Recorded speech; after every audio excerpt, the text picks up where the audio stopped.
Hi there, welcome to some of the latest news on the Jay Slater case. Some of the recent talk is all about the autopsy report, how there's humans out there that are desperately trying to find it, look into it, and the articles reporting about it are claiming that it's going to cause harm towards the case.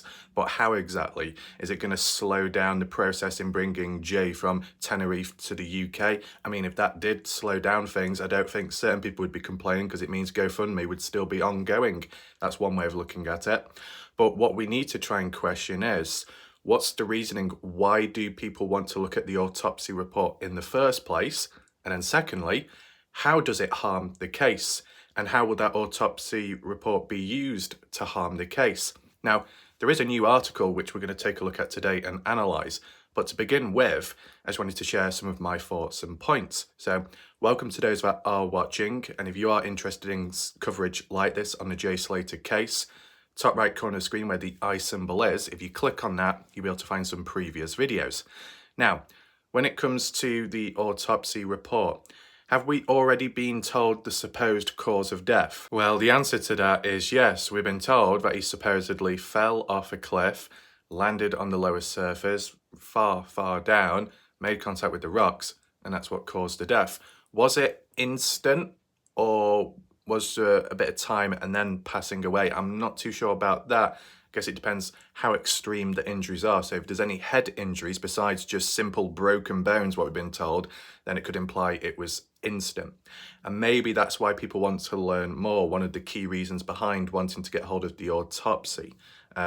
Maybe see it as like a second opinion. Whilst they might have already been told from the horse's mouth, they want to see it in writing. They want to see it officially. And the other draw factor to why people want to look at the autopsy is for the full details, right? Because on the surface level, when it comes to the general public, yes, it will be summarized and the fancy terms, medical words may be excluded. From how I've seen it worded was, there was broken bones. But where? Legs, arms, ribs, broken skull. What's that all about? And they didn't go into depth. It was kind of vague, but you could imply that, well, if you're going to fall off a cliff and you think of some broken bones, it could be a bit more than that, right? But it just doesn't go into depth. So some people will want to look at the autopsy to look at all the fine details, every single injury, whether it's minor or major, surface level or internal. I've looked at the autopsy report in the past on other cases, which was of public information. Let me make that very clear. And it was very surprising, all the details, the wording, the language. I couldn't even pronounce some of the medical terms either at times, but you know, it is what it is. I'm not an expert there. And there'll be many other people that aren't experts, but they're still interested. So there are draw factors behind why people want to look at the autopsy report, you know, for a second opinion, for the finer, more important details, to, you know, because they're not quite convinced at this moment in time. They want to check the autopsy to see if there's any other details which could possibly slant in the direction of foul play, which may have not been picked up by officials or other people. There's a range of different humans out there with their thoughts, mindsets open on this case. Some may think it's done and sorted, move on. And then the rest are like, no, there is more to this and it's not being revealed properly. I mean, at least in my opinion, when it came to the search, and I've done a video of it yesterday where it was explaining the reasoning behind 29 days. And now some people could argue and say 29 days, it's not that long when you put it in comparison to other cases out there. But if you're basing it off just in general, a missing person case to begin with, they normally say the first 24 hours are the most important because that's when you can possibly find, rescue them and them being alive.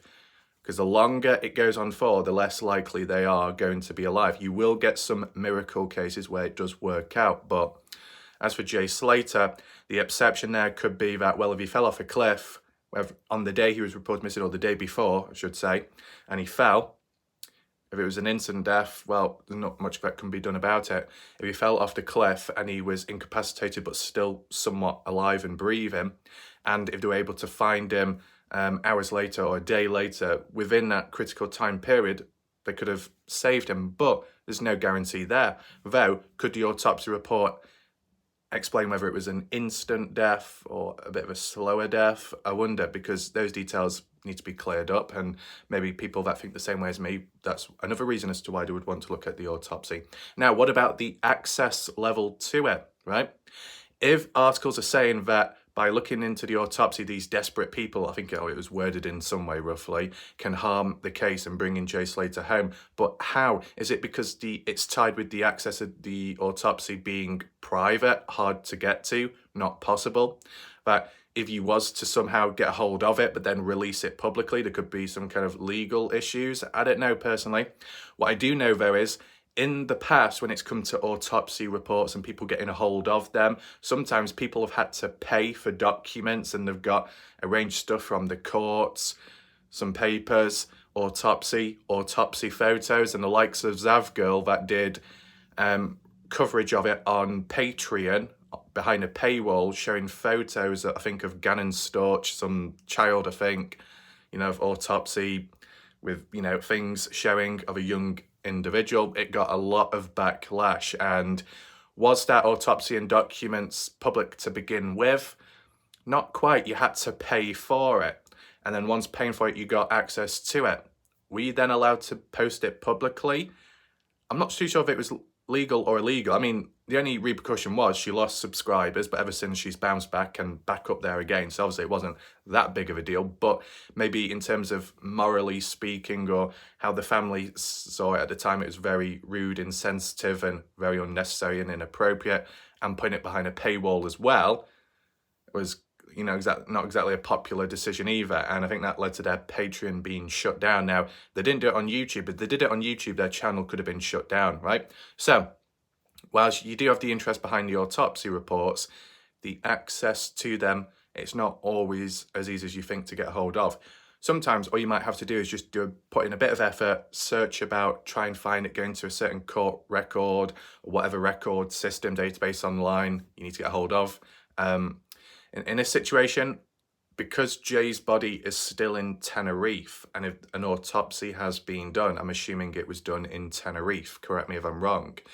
So if it's over there, to get a hold of the autopsy documents, papers, if it was ever possible, would it only be available in Tenerife?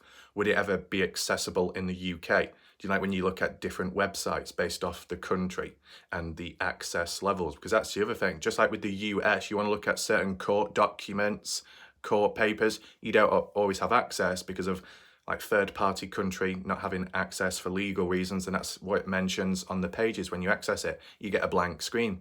When it comes to looking at news reports, news anchors from the US, if you're in the UK and you try clicking on it or looking at a video online, it will say, sorry, this is not available outside of the US. So there are limitations with time. If you find a backdoor way around it, is that legal or illegal? I don't know, because I'm not an expert here. But if you just simply getting a hold of the autopsy report and you're not going to do anything bad with it, you just want to look at it for yourself and then leave it as that, that's not going to harm the case.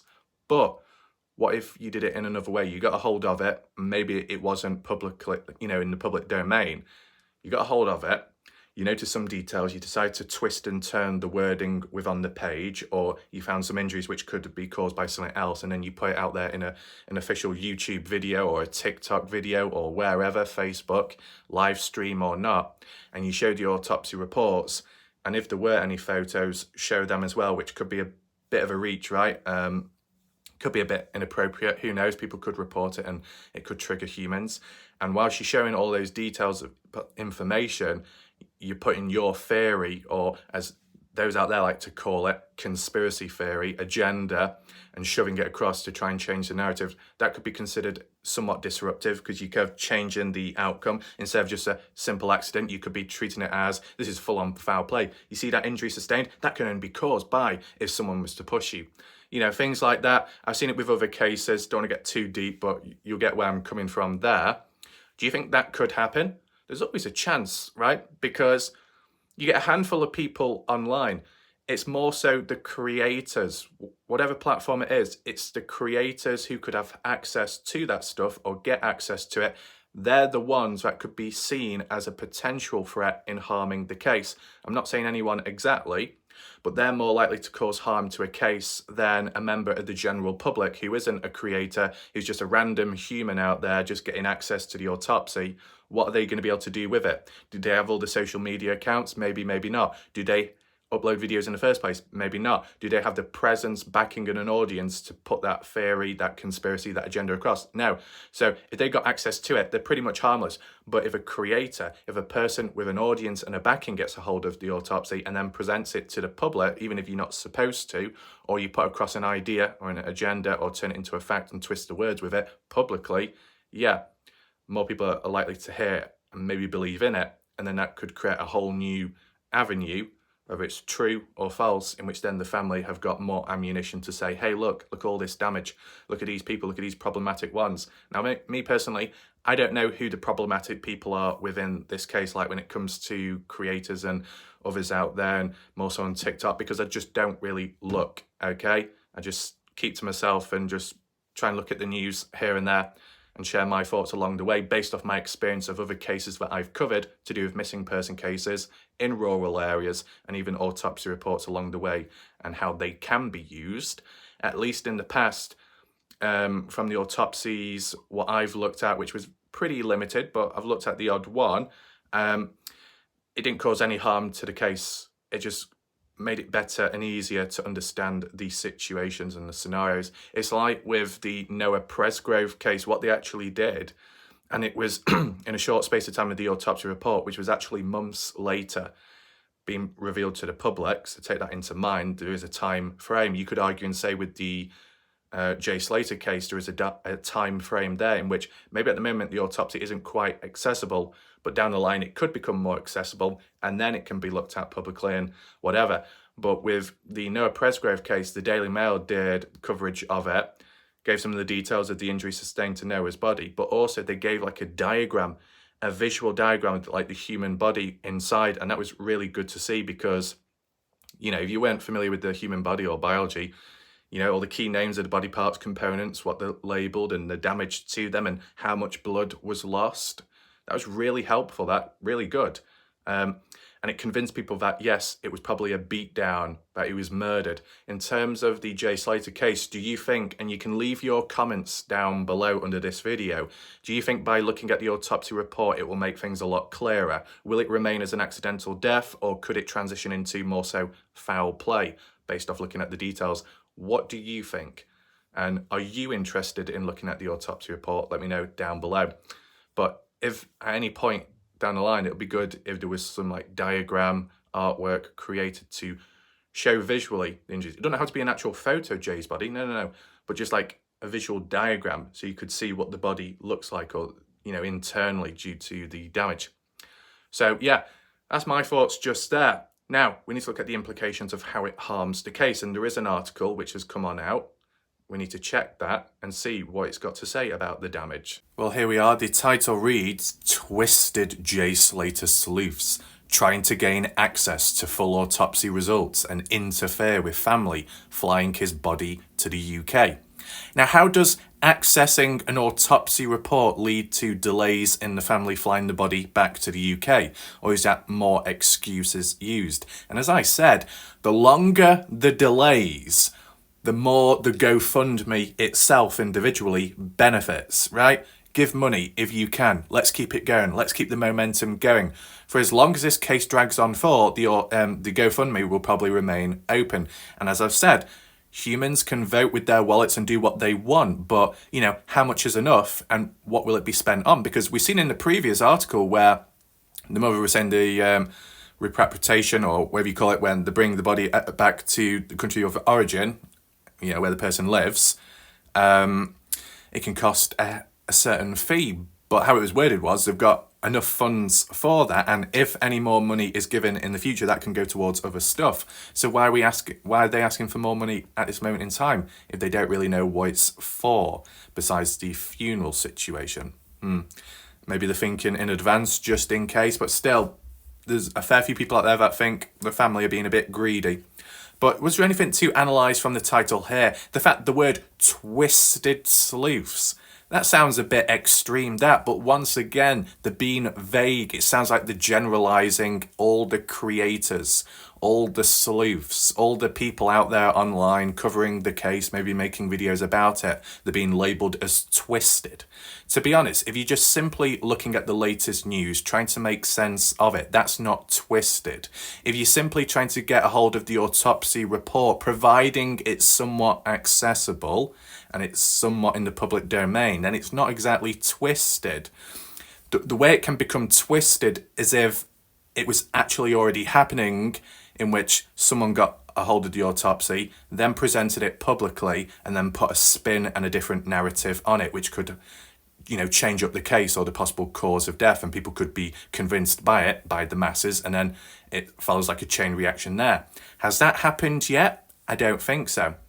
So you could say they're jumping the gun here, but to call them sleuths, once again, it's a cringy word. To say trying to gain access would imply that it hasn't been successful just yet. The interference with the family, I don't see how, but let's just read and see what it says. Tenerife cop said Jay's body had become very deteriorated. I mean, you think of it, 29 days, that's enough time, right?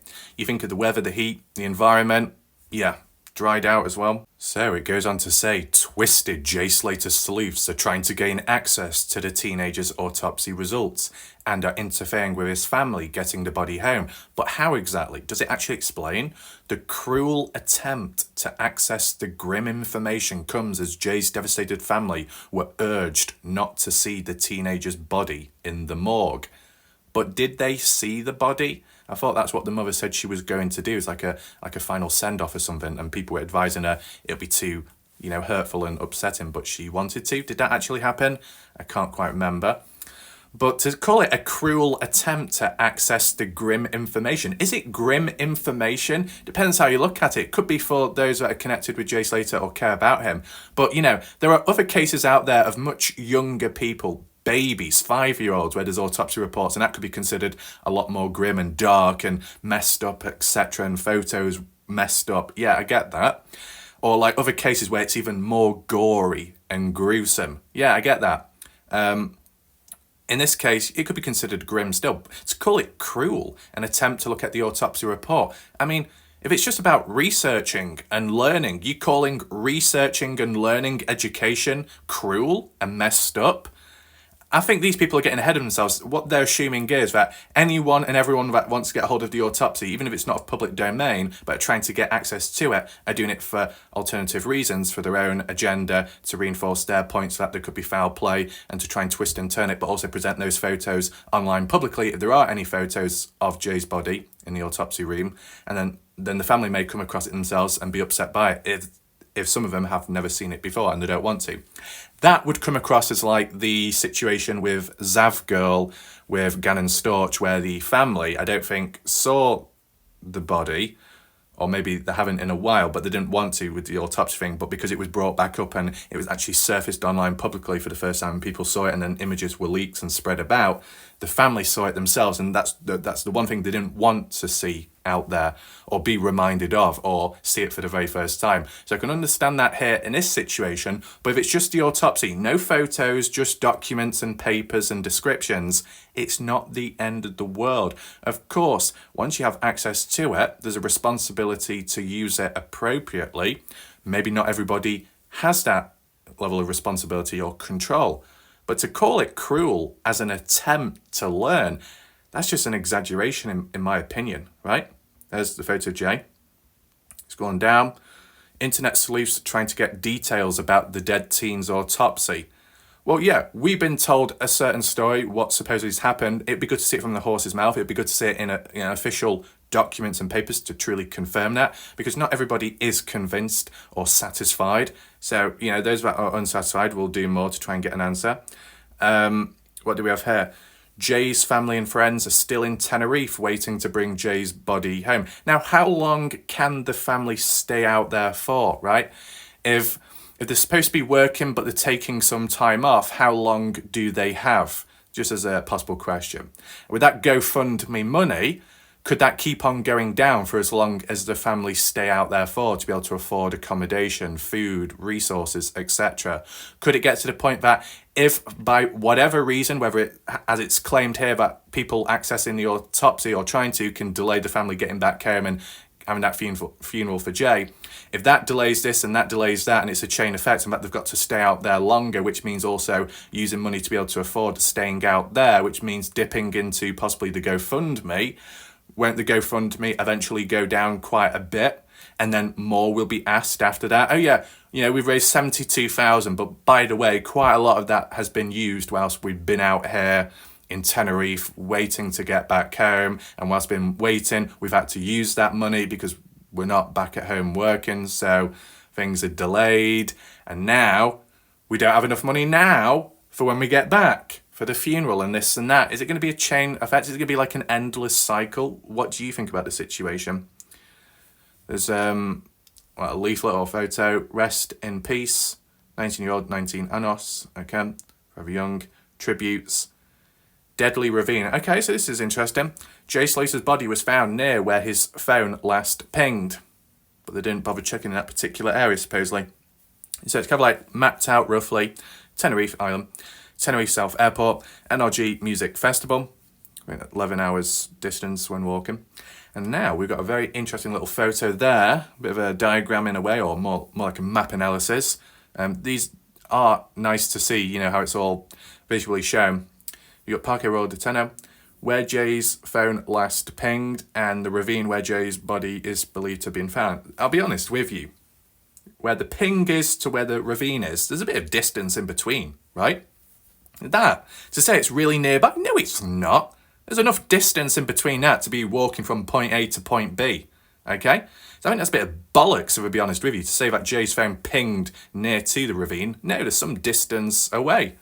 You got Masca Village, you got the place where Jay stayed at, the Airbnb, to Playa de las Americas, where Jay was meant to go, Los Cristianos. Now, to be honest, Jay's final phone ping is actually closer to the Airbnb compared to the ravine, right?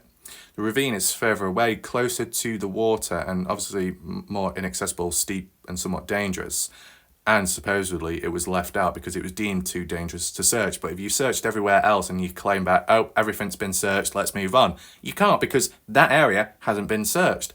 But the police were saying how they've called off searches publicly, but secretly they were still doing stuff in the background discreetly. It was like some kind of strategy to get rid of the attention from everyone else. But to be honest, I think it backfired because it led to the family bringing in volunteers and wanting others out there to get involved, and eventually more people did. So that backfired there with the police's strategy, unless the police have just recently released that recent time to try and protect themselves. I don't know. Let me know what you think. Tenerife cops said Jay's body had become very deteriorated after it had 29 days in the ravine where he was eventually found on July 15th. Mum, Debbie Duncan, and Dad, Warren Slater, brother Zach, are now preparing to make the tragic journey home to the UK with Jay's body. But that hasn't stopped amateur detectives from trying to figure out the details of Jay's body and the condition it was in. There's no harm in being, questioning and being interested, right, provided it's done appropriately. Amateur sleuths, having been trying to intervene in the process of flying Jay's body home and are searching online for autopsy results. Amateur sleuths are trying to intervene in the process of flying Jay's body home. What? They're getting on the bloody airport and preventing planes from taking off? What the hell's going on here? That seems a bit exaggerated. Details about the body may come to light regardless, as an inquest could be held when the body returns to the UK. Yeah, come to light, so of public information and knowledge, such as the autopsy. So there might just be a waiting game, but there'll be people out there that don't want to wait, and that's why they're checking now. It says, if an inquest is open in the UK, it could see witnesses such as those with him that night, called to give evidence and answer questions. So it could be Qasim, that guy, and the other guy as well, the two that, took Jay to the Airbnb. It says, but with the evidence pointing to an accidental fall, the coroner might certify the cause of death without an inquest. Attempts by mindless sleuths to get the information comes after reports of the 19-year-old being seen at Sainsbury's watching a Euros game on the Eurostar before his body was found last Monday. Now, I'll be honest with you, when the Euros were on, football, and when looking in the crowd, there was a particular person that looked identical to Jay Slater. Now, I didn't make a big song and dance about it, didn't post about it online, but just in my mind, when I saw it, I thought, oh shit, that does look like him. I know, just online, there were jokes by others out there when it came to England and Spain in the final. Some people were saying, oh, will Jay Slater come onto the pitch and present the trophy to the winning team? And yeah, outsiders could say that's really insensitive and sick to say, etc., etc. But obviously, as time's gone on and the truth's come out, the outcome of Jay Slater, it's not ended too well. But, calling people mindless sleuths, these articles, these news anchors, whatever you want to call them, definitely have a bit of an obsession with labeling and generalizing people out there and insulting without actually mentioning any key details, examples, or names. So it's just not enough substance behind it. And, information about reports of Jay being at Sainsbury's. What? Recent time? Before the body was found or after? I don't know. The family not being able to see the body has left them without a chance to say goodbye properly. Oh. Despite the warning, Debbie and the rest of Jay's family are said to have found a sense of comfort after being told he likely died instantly from a fall rather than suffered. Okay, so that kind of clears that up to an extent. Would that be confirmed on the autopsy report? Maybe, maybe not. Time of death, can I even give that though after, 29 days, but exactly when the person died? Well, they're saying likely instantly, then it might be on the same day as that phone ping, maybe. But why weren't the family not able to see the body one last time? Why were they denied that? But on the basis that that is the truth, then I can understand why the family wouldn't want to see autopsy photos revealed publicly online when they're not even of public knowledge at this moment in time. Yeah, that could be considered as upsetting and messed up, that people are getting to see the body before the family do, and the family didn't get the chance in the first place. I understand that part, but just the autopsy papers itself, where it's just got writing and nothing more, just writing, that shouldn't cause too much harm, provided it's used correctly. Of course, if it's not of public access right now and it's private, well, you'd be breaking some rules there, I guess. It says, pals come together to farewell Jay Slater at the vigil. Body confirmed as team. Source close to the family told us, taking Jay's body back will be the hardest journey of their lives, but they know it's something they have to do. Their focus and aim is to give Jay the most fitting and send-off possible and to celebrate and remember his life. And then Matthew Searle, CEO of LPT Global, spokesman for the family, said he got hundreds of nasty messages, emails, phone calls with false tips on the apprentice bricklayer after he went missing. Now, were those false tips from nasty people, creators, or just members of the general public? There's different sets of people. The audience, the masses, the majority, and then the creators, the online ones that do videos about it. And what do we have here? Just extra details. Jay Slater confirmed dead on Tuesday. His body was found after 4 weeks. Heart's broken. Cause of death.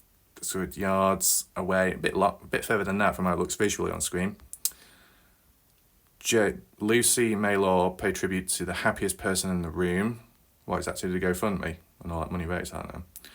Vile trolls dared to send hoax ransom demands to the teen's devastated family, claiming to be holding Jay hostage. Now, something like that is obviously very unnecessary, but I've never heard that before. Why has it only come out now? Why has it only been talked about now, I wonder? You thought it would have leaped on this earlier on in articles. Unless I missed it, I was late to the party. It says cops are now said to be investigating the messages received by Searle and Jay's mum, Debbie Duncan, under telecommunication laws. Interesting. We'll see how that goes.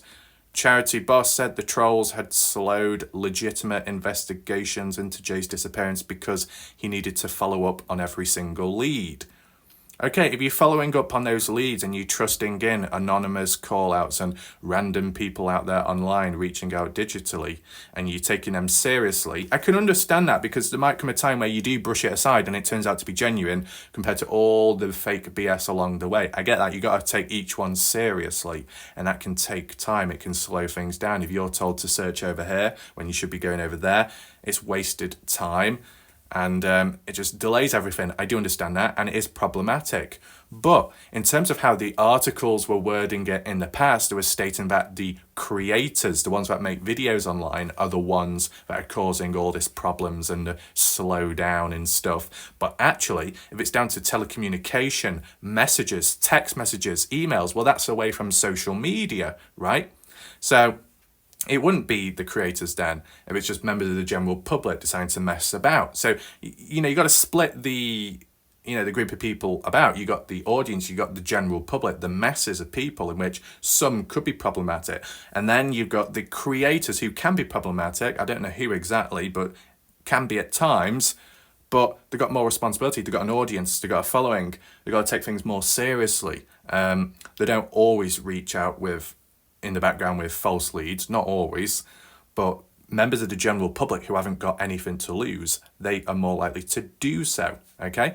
If you're a public figure, or, you're online and you're somewhat known, you got an image, credibility and whatnot, responsibility, you don't want to be messing that up, because if it backfires, such as like what we see on here with the telecommunication laws, and it's followed up, and any of those creators were responsible, then they'll be digging themselves into a hole.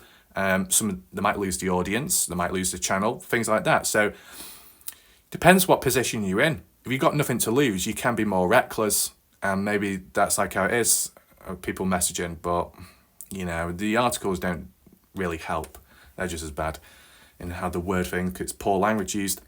There's a charity boss said the trolls slowed down. The cost of bringing back the body is covered by the GoFundMe set up by Lucy May Law.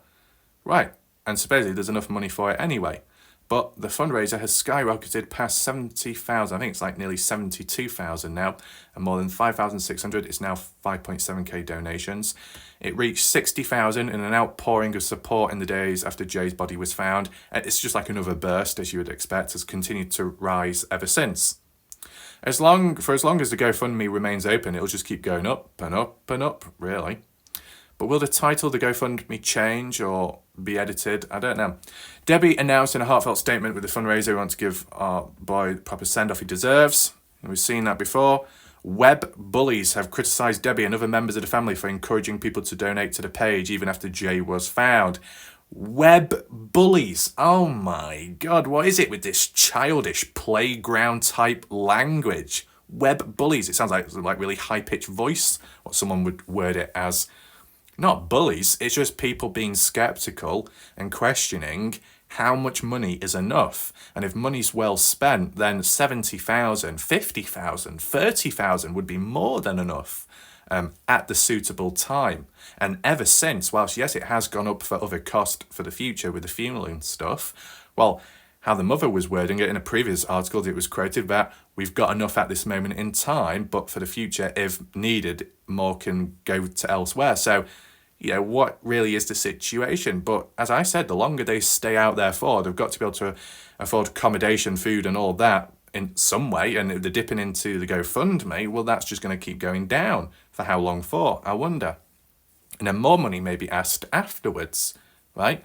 I mean, you got to understand that you can call people web bullies, but there'll be people out there that are going through the same thing or have done in the past, but they didn't have a free handout on GoFundMe, either because it wasn't available for them at the time, or when they did try, it just didn't work out, just because their case wasn't popular. Jay Slater case was popular, is still somewhat popular, hence why the GoFundMe is successful. Yes, you can argue and say, oh, there'll be channels out there that gain lots and lots of views, and new channels being created all of a sudden, which are growing by the second and have become really successful in a really short space of time, all because they've built it off the Jay Slater case. I mean, does that apply to me? No, not at all, okay? This is just being honest. You want to look at statistics of my coverage of this case compared to others? I'm virtually at the bottom, but it is where it is. Those out there that may do it on a more consistent basis, that have done it since day one, go the extra mile, you can understand why they would grow more.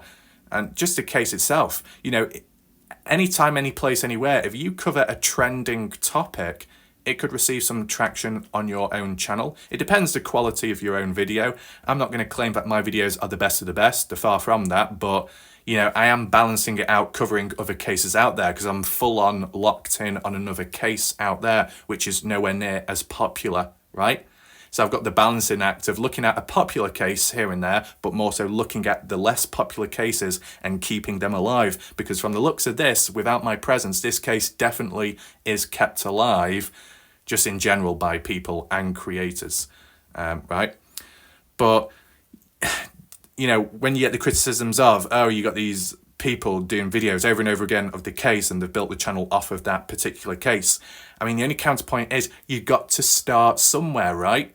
If you just so happen to be in the field of crime, missing person cases or tragedies, you know, you get involved in that, you make a video about a certain thing, and maybe it could differ. If you cover case to case different ones over time, you can grow in different ways, and you can't really be linked back to a particular video as to how you grew your channel off a person's death or tragedy. You can't, because you're covering multiple different cases.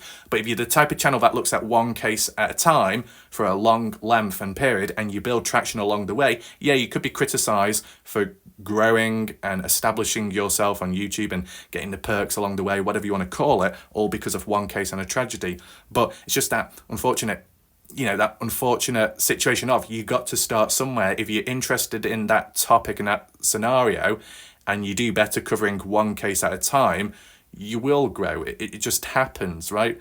Even channels out there that say they're not monetized, but they still gain a big audience and following because they're just interested in the case, even they will be called out. But, you know, you can't blame the creator. You know, people watch for a reason. People subscribe for a reason. People support channels for a reason, just like how people support the GoFundMe. It is what it is. People vote their own choice. They make the choice to watch the videos, to engage in the comments. It's like, small minority, but the people that come and watch my videos that complain, whinge, whine and moan and have a go, and I'm like, still here, piss pot, still being a statistic, you know? People don't like it, they don't have to participate. As simple as. A give and take in between, I know. Now, yeah, this is slightly going off subject, but I'm just putting it into perspective, right? I mean, like, my channel, I covered the Kenny Veach missing person case. Is it a tragedy? Not really, because there is evidence to suggest he's still alive.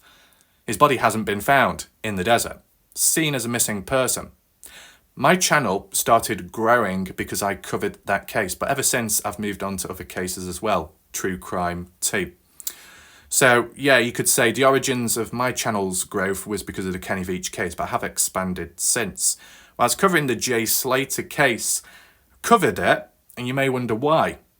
Oh, because it's popular? No, it just so happens to be in a rural area. It just so happens to be a bit of a mystery as to where the person went, how they ended up there, etc. It's like a Kenny Veach situation.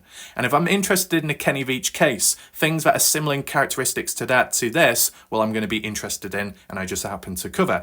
And it just so happens to be a popular case. I just want to give you my introspection as to how things go about on my channel and how and why I cover particular cases. Normally, I tend not to cover cases from the UK because I am arguably one of the most attacked individuals, not in a severe way, but on the lower spectrum, one of the most attacked individuals when I've covered other cases out there, which have been in the US, in which the resistance has been from the US. So if you think about covering cases in the UK with resistance from the UK closer to home, things could go very wrong. You got to think smart, but you can still work hard as well in covering stuff. It's a balancing act. But yeah, people that were just skeptical and wondering, you know, how much is enough money? Is it a bit greedy? Being called web bullies? Yeah, jumping the gun again. Over the top, hyperventilating statements. And speaking of statements, it says, was released Thursday on the Get Jay Slater Home GoFundMe. Hello everyone, thank you for all your kindness, support and condolences. In light of the tragic news that Jay's body has been found, we are overwhelmed with grief and so grateful for your support. Jay's body was tragically discovered Monday, July 15th at the bottom of a treacherous ravine in Mesca. Teen had been missing for 4 weeks after disappearing. Yeah, we've seen all that before. Timeline, you know, we've basically seen that really, yeah. Of course, if you do want to pause this, right, you can, or rewind back. I'll just go down slowly. You can always pause the video. But it's good how it's like laid out at least. Okay.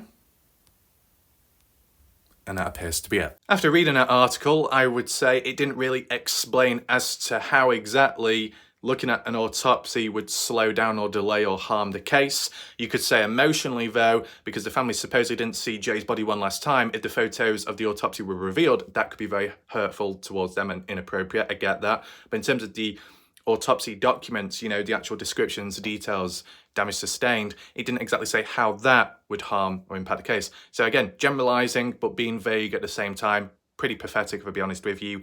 Poor language, wording, hyperventilating type text, bullies, web bullies, sleuths, amateurs, idiots. I mean, it just seems a bit childish, playground type behaviour if I'm you when it comes to these articles being written. What I would say, though, is how it started going into details about people calling that charity guy, CEO, about false leads and stuff, etc., and it leading to wasted time. Okay, I can understand that, the impact behind it. But why the hell wasn't that mentioned in previous articles where it was all to do with how the case took so long, why there was delays, why there was problematic issues? It didn't mention it then when it was all about it. They only mentioned it now. How stupid. That should be put back to there, right? And what should have been mentioned today is more so the autopsy itself, as to how it slows things down. Looking at a bit of bloody paper digitally online is going to somehow delay flights and cancel them. I don't think so. So, a bit silly, in my opinion. But let me know down below in the comment section, are you interested in the autopsy report? Are you convinced and satisfied already? Or do you want to look at the report to see if it reveals anything else which could be of your interest? Let me know down below. Hopefully you found this video somewhat interesting. Feel free to like and share if you want to. And if you do want to catch up on previous videos, hover top right corner of the screen where the eye symbol is, click on it, drop down box of other videos. Thanks for watching. I'll see you next time. Goodbye for now.